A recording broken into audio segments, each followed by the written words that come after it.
Hola amigos de Manual para Enamorarse, bienvenidos a este tercer episodio en esta serie de demonología, de demonios, de cómo luchar en esa batalla contra el mal, contra las tentaciones. Tenemos la dicha de tener una vez más al padre Fabián Barrera desde Buenos Aires, Argentina. Padre, bienvenido. Bueno, la dicha es mía, no es de ustedes.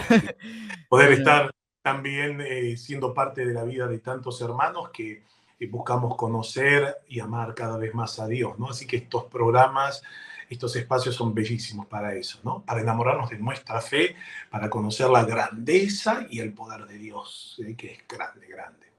amén, Padre. Para la gente que nos está viendo en este momento, este es el tercer episodio de otros dos que ya hicimos. El primero, esas puertas, esas tres puertas que abrimos consciente o inconscientemente por ignorantes al demonio. Segundo, cómo diagnosticar esos síntomas de influencia demoníaca en nuestra vida. Y el de hoy son esos tipos de demonios. El padre me comentaba que hay demonios que son ocultos, otros me imagino que no sé, perdone mi ignorancia, visibles, tienen algún tipo de nombres los demonios, hay solo uno, son varios. Todas estas dudas que tenemos y que en este programa se están aclarando, pero no, como decíamos anteriormente, por el morbo de escuchar, ¿no? El demonio, sino de saber que estamos en una guerra espiritual, en una lucha espiritual y saber que tenemos a un Dios que lo perdona todo, un Dios que, como él le decía a su madre, madre, yo vengo al mundo a hacer todas las cosas nuevas y la belleza de enamorarnos del Señor, de estar con el bien, de estar con el amor. Entonces, bueno, padre, yo le cedo la palabra en todo el programa de hoy, porque en esto sí no sé nada, así como la gente que nos está escuchando voy a aprender con esto de tipos de demonios. ¿Cuáles son esos demonios ocultos, no ocultos y sus nombres? Bien, siempre partimos de lo que enseña la Iglesia Católica, ¿no? En el catecismo, bellísimo, las criaturas las primeras criaturas que Dios ha creado han sido los ángeles, ¿no? Ujú. Los ángeles son seres espirituales que están dotados, espirituales porque no tienen materia, ¿sí? Están dotados de una gran inteligencia, ¿sí? Superior a la nuestra, por supuesto, al no estar limitados por la materia, y que Dios les ha dado también a esas criaturas la libertad. Dios, evidentemente, todo lo que ha creado es bueno, pero claro, la libertad de las criaturas es puesta a prueba. Y entre ellos han estado justamente estos ángeles caídos, conocidos como demonios, que fueron creados por Dios con una naturaleza nueva, buena, pero que en un momento se rebelan contra su creador, se rebelan contra Dios. Y allí la rebelión tuvo raíz sobre todo en un pecado, y ese pecado no es carnal, porque son espirituales los ángeles, ¿no? ¿Cuál es el pecado de los ángeles? Es el pecado de la soberbia. Pero, pero de esa raíz van a nacer otros pecados. También eso en los exorcismos se ve muchas veces con mucha claridad, ¿no? Donde hay demonios que pecan más de ira, otros que pecan más de egolatría, otros más de la desesperación, etcétera, etcétera. Porque cuando hablamos de demonios tenemos que entender esto, ¿no? Que uno dice, bueno, el demonio, y uno cuando piensa el demonio directamente se enfoca a Satanás o a Lucifer. Vamos a ver que hay otros demonios, ¿no? Así como hay multitudes de ángeles y arcángeles, ¿no? Ahora en septiembre vamos a celebrar la fiesta de los ángeles custodios, donde Dios encomienda a un ángel a cada criatura, a cada uno de nosotros. Sus hijos son nuestros ángeles de la guarda o nuestros ángeles custodios. Pero también en la Biblia aparecen el nombre de tres arcángeles, que son Miguel, Gabriel y Rafael. ¿Sí? O sea que tienen nombres, y el nombre expresa la misión. Si esto es importante que nosotros podamos entender para la cultura hebrea, el nombre expresa la misión. Por ejemplo, el nombre de Jesús, Jesús significa Dios salva, lo vemos en la Biblia. Emmanuel, la misma traducción que está en las Sagradas Escrituras, significa Dios con nosotros, ¿no? Miguel, que es el nombre de uno de los arcángeles, significa quien como Dios. Gabriel significa mensajero de Dios. Rafael significa en hebreo también medicina de Dios. O sea que cada nombre expresa la misión que Dios le encomienda a cada criatura, ¿sí? Entonces, vuelvo a decir, cuando hablamos de ángeles, o demonios, no estamos hablando de un demonio, sino de cantidad de ángeles caídos que con Lucifer a la cabeza, era un arcángel, Lucero, o el portador de la luz, Luzbel, era uno de los arcángeles de Dios, eso está también en el libro de Isaías, se termina apartando de Dios y es arrojado a los abismos, al infierno. ¿Qué significa? Que es arrojado lejos de la presencia de Dios. Por eso el demonio aborrece, eso lo hemos visto en la enseñanza anterior, que uno de los síntomas de una posesión diabólica justamente es esa aversión, porque el demonio aborrece a Dios, aborrece la luz, aborrece todo lo sagrado, todo lo santo. Nosotros por ahí tenemos una pista cuando puede haber una posesión verdaderamente diabólica y no una cuestión de una enfermedad mental, ¿no? No puede haber un contacto con lo sagrado. Entonces, cada demonio, podemos decir así, Ayrán, cada demonio tiene su psicología, su forma de ser particular, su misión, podemos decir así, entre comillas, su especialidad. Hay demonios, por ejemplo, cuando se clasifican en los grupos, el padre Fortea, que ha escrito sobre la suma demoníaca, él habla y los clasifica. Me parece válida su clasificación porque es a base de la experiencia que él puede tener como sacerdote y que otros sacerdotes podemos confirmar también. Que lo que les estaba compartiendo, perdón, justo había entrado una llamada.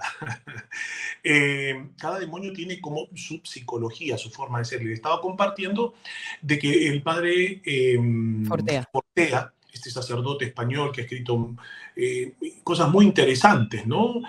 Acerca de la demonología, que evidentemente siempre hay corrientes teológicas, y yo quiero esto dejarlo en claro, ¿no? Porque a veces en esas corrientes teológicas algunos pueden opinar distinto. En eso va a buscar la teología, comprender y conocer la verdad, ¿no? Entonces, algunos exorcistas pueden no compartir el criterio del padre Fortea, es respetable. En la teología eso suele pasar, excepto lo que es un dogma. Cuando hay un dogma que es una verdad de fe y está puntualmente ya cerrado esa verdad, que es indiscutible, la teología busca. Digo esto, disculpa, Irán, si yo y toda la audiencia los confundo un poquitito con esta aclaración, pero es necesario, ¿no? ¿Por qué? Porque en la demonología y en los exorcismos muchas veces se va basando también en las experiencias que los sacerdotes van teniendo, ¿no? Por ejemplo, cuando se habla del libro del ritual de los exorcismos, este último que fue promulgado por el Papa San Juan Pablo II, ¿sí? Que es una corrección del antiguo. Algunos dicen que es mejor, que es peor. Bueno, no sé, quizás a mi criterio, pero es muy personal, se le sacó cosas del antiguo ritual que no fueron acertadas, pero bueno, digo, eso es una cuestión interna de la Iglesia, ¿no? ¿Por qué no lo vamos a discutir ahora? Pero sí, esto es importante saber que hay distintos grupos. Están los clausi, que nosotros podemos decir que son demonios cerrados, y después están los que le llaman los aperti, que son estos demonios locuaces, que son despectivos, ¿no? Que muchas veces estos demonios brillan de un modo especial cuando se manifiestan durante un exorcismo, en una posesión, de un modo especial por la soberbia. En otro, el pecado a veces del odio, y que manifiestan, ¿no? El odio a la cruz, el odio a la Virgen, el odio a San Miguel Arcángel, el odio al ser humano. Yo no me olvido nunca durante un exorcismo donde había estos demonios, ¿no? Que eran locuaces, que fue una de las pocas veces que intervino la policía, porque verdaderamente era muy fuerte, ¿no? Era muy fuerte lo que se vivió, los gritos eran realmente muy fuertes, ¿no? Cómo se manifestaba, pero en un momento el demonio, así lleno de odio, ¿no? Me enfrenta a mí como sacerdote y me dice: yo soy feliz viendo cómo los seres humanos, ustedes se matan por nada, yo soy feliz viendo cómo los jóvenes se drogan, ¿no? Y lo decía en cada momento, se reía burlonamente, pero lleno de odio, ¿no? Yo soy feliz viendo cómo las familias se destruyen, ¿no? ¿Dónde está tu Dios, no? Entonces se manifiestan ahí demonios que tienen como un odio muy, muy particular, ¿eh? Aunque todos se apartaron de Dios, por eso son demonios, hay demonios, algunos que son más malos que otros, podemos decir. Imagínense ustedes, claro. Más malos que otros. Por eso hay que recordar, como dice San Pablo también, que hay jerarquías de ángeles. Las jerarquías superiores son más poderosas, son más bellas, más inteligentes que las inferiores, ¿no? Por eso cada ángel es completamente distinto a otro ángel. Acá está la grandeza de la creatividad de Dios, ¿no? La Así como diversidad. nosotros nos ha hecho totalmente distintos. Mira, yo voy a buscar a Irán si hay una igualita a vos en alguna parte del mundo. Pero creo que no, que vos sos única e irrepetible. No hay dos. Mira qué hermoso que Dios te ha hecho única. Mm. ¿eh? Padre Fabián Barrera, gracias a Dios también hay uno solo en el mundo. Entonces, y así cada uno de los hermanos que nos están escuchando, somos únicos e irrepetibles. Así también con los ángeles. Cada ángel es completamente distinto a otro. No hay Mm. raza en los ángeles, ¿no? Por usar un tema así, un término, ¿no? No hay Mm. razas de ángeles, ¿no? Sino que cada uno agota su propia especie, ¿no? Pero sin Ah, embargo, sí es posible agrupar a los ángeles en distintos grupos es o como jerarquías. decir, por ejemplo, padre, hay venezolanos, hay argentinos, cada uno es diferente, pero digamos que los agrupamos por país. Exactamente, ¿no? Nosotros podemos decir que son en jerarquías, que también se llaman coros, Ujú. coros angélicos, porque esos grupos es como si formaran coros que cantan las alabanzas Mm. a Dios, ¿no? Los serafines, por ejemplo, de los que nos habla en la Biblia, y los querubines son los coros que están más cercanos delante de la presencia de Dios, ¿no? Y hay mucha imaginería bíblica que tiene un significado teológico profundo, ¿no? Cuando digo imaginería no lo digo de una cuestión despectiva, sino justamente la imagen intenta expresar ese misterio que nuestra mente no puede lograr Sí, muchas claro. veces comprender, ¿no?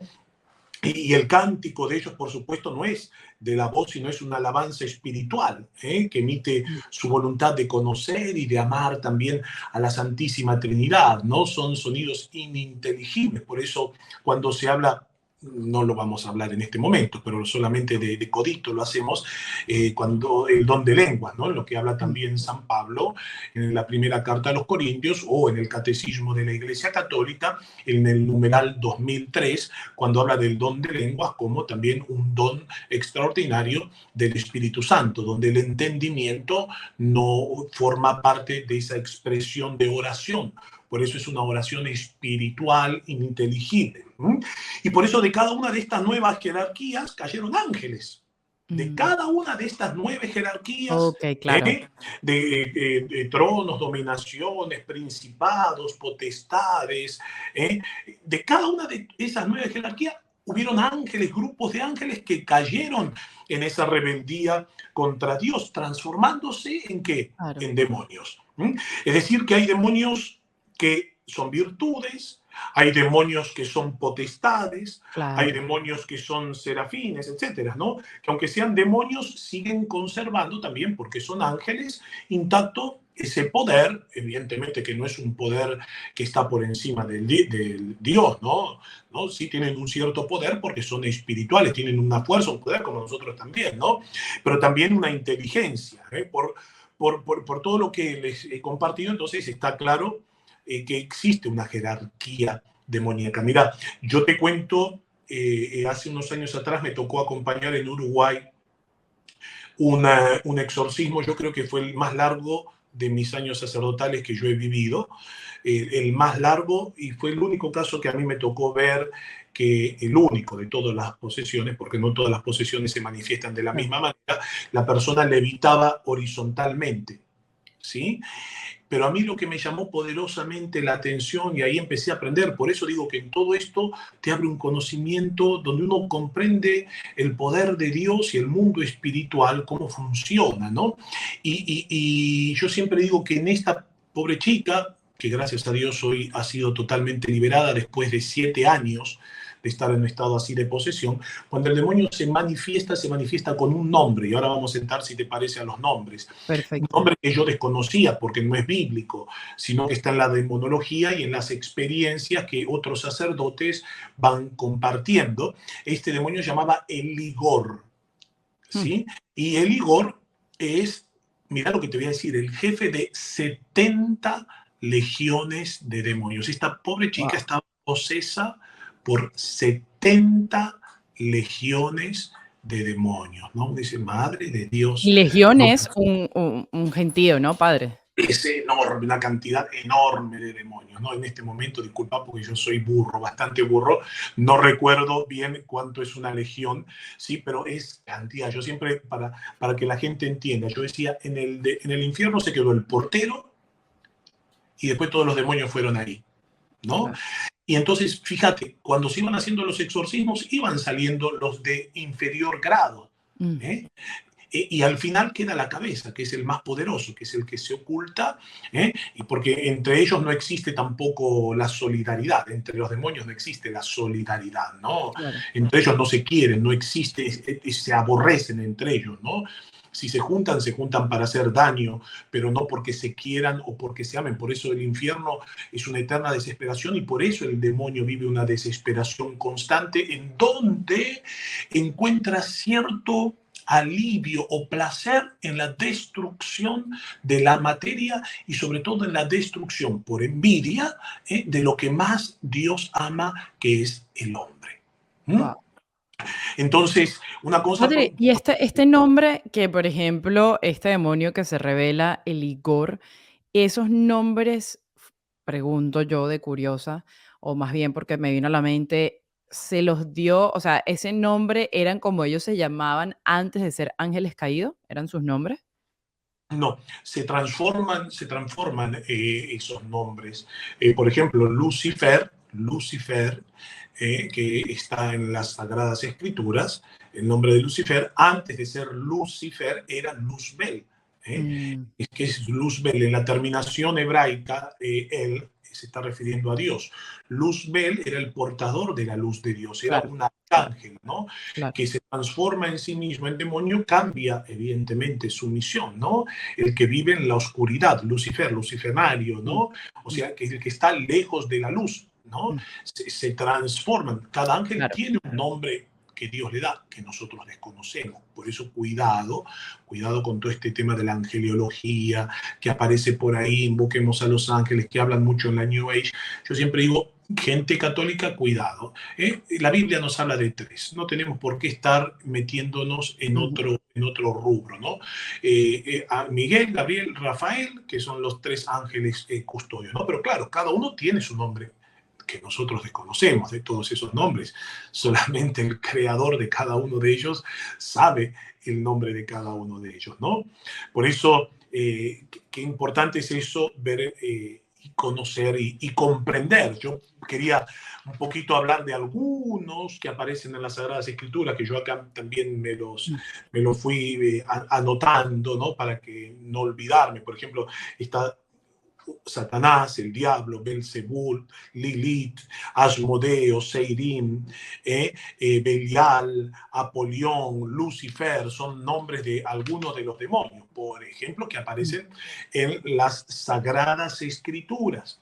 Satanás, que es el más poderoso, uno de los más inteligentes, de esos demonios que se rebelaron contra Dios. En mm, el Antiguo Testamento, Satán o Satanás, la raíz primitiva significaría el acusador, el adversario, el que acusa al hombre. Por eso digo, acusar suele ser diabólico también, ¿no? Satanás significa justamente eso, mm, el adversario, el enemigo, el opresor, el opositor. ¿Mm? Acusar. Dicho esto de lo que es la acusación, todo el tema del remordimiento que muchas veces se da, ¿no? claro. Donde el demonio nos quiere hacer creer que no somos dignos del amor, que no somos dignos del perdón de Dios. Cuidado con esto, ¿no? Cristo nos hace dignos, como decimos nosotros en la plegaria Mm, eucarística. Te damos gracias, Señor, porque nos haces dignos de servirte en tu presencia, ¿no? Entonces, es Cristo quien nos hace dignos, ¿no? El demonio, ¿qué nos hace? A través del remordimiento nos quiere hacer creer que no somos dignos del amor de Dios. Después hay otro, ¿no? Está diablo, es como llama el Nuevo Testamento a Satanás, también le llama el diablo, que proviene del griego diabolo, que significa acusar, ¿eh? Y la gente usa la palabra diablo y demonios como si fueran sinónimos, pero la Biblia no, ¿eh? La Biblia siempre usa la palabra diablo en singular, ¿eh? Y se refiere al más poderoso de todos esos ángeles caídos o demonios, ¿sí? Ya Claro. se le da otro uso. Por eso la Sagrada Escritura también le llama el acusador, el enemigo, el tentador, el maligno, el asesino desde el principio, el padre de la mentira. ¿Por qué? Porque nadie sabe mentir mejor que él. Por eso qué importante, como decía el Papa Francisco y muchos otros grandes santos, ¿no? Decía no escuchar al demonio, porque el demonio muchas veces, ¿qué hace? Nos miente. Y lo peor es que nosotros terminamos creyéndonos esas mentiras, ¿eh? Que terminan envenenándonos y causando toda esa obsesión diabólica que nos termina entristeciendo, quitando la paz. Después hay otros nombres, bueno, Belzebú, Lili, no sé qué tiempo tenemos, vos decime, si no cortamos No, y vamos a no, le tenía una pregunta, padre. Por eso cuando ustedes hacen los exorcismos y ustedes le preguntan al demonio o le dicen que se identifique, ya cuando se identifica quizás por el nombre o por lo que hace, ustedes pueden deducir, digo yo, no sé, más o menos hacia, o sea, qué fue lo que hizo la persona, si hizo santería, brujería, que es lo mismo, eh, por lujuria, no sé. Mira, eso es que está muy bueno lo que vos decís. En el antiguo ritual está casi al comienzo Mm. del ritual. Y por experiencia propia, es mi experiencia, quizás hay otras experiencias que pueden invalidar lo que yo estoy diciendo, ¿no? Pero por experiencia propia, el demonio de principio no te va a decir el nombre. Para mi pobre entendimiento, miren que yo soy muy cortito, ¿eh? Digo, me someto siempre a lo que diga y enseña la iglesia, porque, bueno, mi experiencia no es infalible. Entonces digo, el demonio no te va a decir el nombre en un comienzo, no te lo va a decir, ¿no? Entonces, ¿qué hay que hacer? Debilitarlo al demonio con la oración para cuando ya está debilitado, ahí obligarle con el poder de Dios que diga cuál es el nombre. En el nuevo ritual, lamentablemente, no aparece esa parte. Fue quitado del nuevo ritual. Yo creo por la frustración que habrán vivido muchos exorcistas al preguntarle y al no obtener respuesta inmediata del demonio, porque el demonio sabe que si dice o revela su nombre, evidentemente lo hace obligado por el poder de Dios. Pero el sacerdote tiene que tener la humildad, la paciencia y la perseverancia de insistir una y otra vez y no sentirse frustrado, porque no es el sacerdote el que libera, sino que es Jesucristo el que libera. Pero una vez sí que obligado por el poder de Dios, uno ya tiene el nombre, tiene el 90% de la batalla ganada. Claro. Es impresionante cómo teniendo el nombre, expulsarlo por el nombre o sabiendo que es lo que más le debilita y lo aborrece, ese demonio ya tiene los minutos contados. Los minutos contados en el tiempo de Dios, por supuesto, en la vida de esa persona a la que está atormentando. Por eso, el saber el nombre es como yo siempre le digo a la gente cuando se va a confesar, ponerle nombre a tu pecado. No le Mm. cuentes al cura toda la historia, qué hora te levantaste, cómo estabas vestido, si tenías las pantuflas, si tenía el camisón, si tenías los ruleros en la cabeza, si tomaste té, café o mate. No, al cura no le interesa eso. Anda al grano. ¿Cuál es el pecado? Ponele nombre, nombre. Hacele perder ese poder siniestro que el pecado quiere tener sobre vos y que muchas veces evidentemente nos da vergüenza y nos entristece, ¿no? Pero teniendo el nombre durante un exorcismo es muy fácil, es más fácil que ese demonio ya se tenga que retirar de la vida de esa persona. Padre, yo le tengo creo que 2 preguntas, no sé si, van acorde con esto, pero creo que es muy necesaria hacerlas para ya en el siguiente episodio sí hacer cómo defendernos y cómo es esta lucha. Las 2 preguntas, la primera sería, y lo hago porque hablando con una amiga y le estaba comentando esta serie que estamos haciendo, me dijo: "Irán, por favor, pregúntale esto". La gran mayoría de las personas con que mis amigas ya tienen hijos, ¿no? Y hoy en día vemos cómo en los niños, incluso antes de los 7 años, porque sé que la iglesia considera un adulto ya un niño después de los 7 años, pero antes están cometiendo pecados, ¿no? Aberraciones, cosas. Y están bautizados, pero igual. Y ella me decía, Irán, o sea, él ya, incluso aunque haya pecado sin un consentimiento, pero quizás alguien le dijo o sí, o sea, ya queda como que poseído, pero como es un niño, quizás no se va a acercar ya a las cosas de Dios, o sea, ¿cómo se hace? No sé si me expliqué bien en la pregunta, pero es sobre todo con los niños. A ver, en el pecado no es que uno por el pecado queda poseso, ¿no? Hay tres puertas de entrada y Claro. generalmente eso va en torno, sí, a la práctica del ocultismo, como lo hemos visto en el programa Mm, anterior, ¿no? Eh, no es que uno por pecar queda poseso. claro, Evidentemente uno ha caído en una tentación, ¿no? Eh, empiezo a abrirles puertas al mal porque hay distintos también niveles, esto lo hemos visto en el programa mm, anterior, distintos niveles de la acción extraordinaria del demonio, ¿no? La más común, hemos visto, es la tentación, ¿no? claro, Después, otras surgen a nivel de la mente, donde el demonio muchas veces busca torturar y atormentar con ideas parasitarias y obsesivas, ¿no? Y de ahí que la importancia, eso quizás estoy adelantándome a lo que vamos a ver en otro capítulo, cómo defendernos también de la acción del demonio justamente, ¿no? Pero no es que queda poseso por claro, cometer un claro. pecado, sino estaríamos todos en, Imagínate. como digo yo. Y la siguiente, padre, sería el tema del aborto. O sea, en ese caso, cuando la gente comete un aborto voluntario. Mira, yo acá no tengo el libro mío, se los aconsejo. Mi último exorcismo, Memoria de un sacerdote, porque al final del libro aparecen dos testimonios escritos por personas que padecieron la acción, que es muy fuerte, ¿no? La Mm, primera es para hacer un libro y el segundo también. O sea, yo de cada uno de esos testimonios tendría que hacer un libro, porque puedes hacer una película de terror y no tiene nada de ciencia ficción, sino que es todo basado en historias wow. verdaderamente reales, ¿no?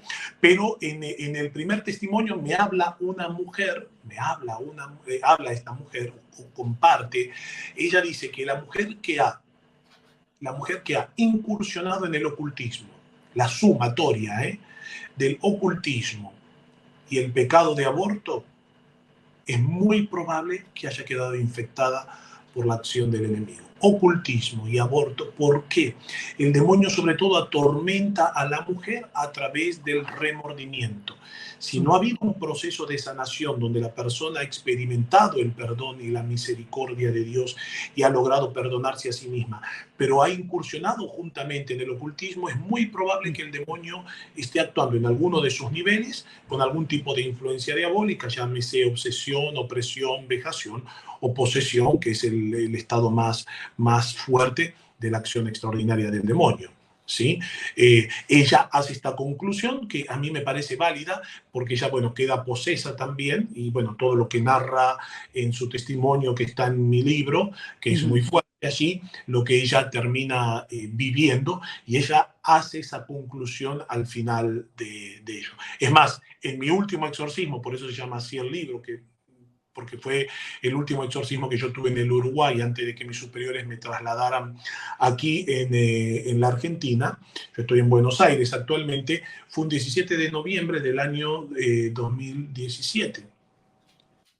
Y fue muy fuerte lo que pasó allí porque fue en vísperas de Navidad. Mm, Durante ese exorcismo yo tenía 3 exorcismos ese día, este era el segundo que me tocaba, y yo no sé por qué en ese momento me salió tomar la imagen del niño Jesús, ¿no?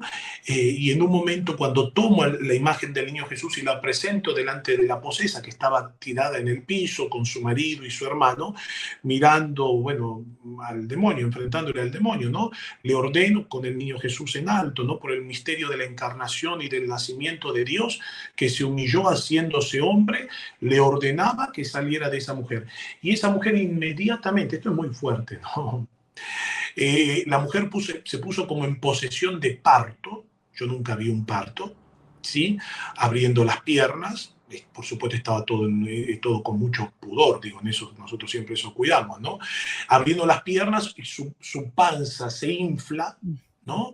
Y en ese momento, que muchas veces es un síntoma de cómo termina, y después el sacerdote tiene que confirmar eso, ¿no? Pero se le infló el vientre, ¿no? Y pega un grito, ¿no? Y ahí el demonio se va, ¿no? wow. Por el misterio de la encarnación, del nacimiento de nuestro Dios, que por amor a mí, yo lo digo esto y a veces me emociono, ¿no? Pensar cómo Dios se ha querido hacer niño, pequeño, Mm, ¿no? El demonio no tolera es un eh, niño. humildad, ¿no? Dios se humilla, Dios se hace hombre y él, siendo un ángel, quiere ser como Dios, ¿no? Para mí es clarito, 2 más 2 es 4, es clarito, ¿no? El demonio no tolera la humildad, Ya.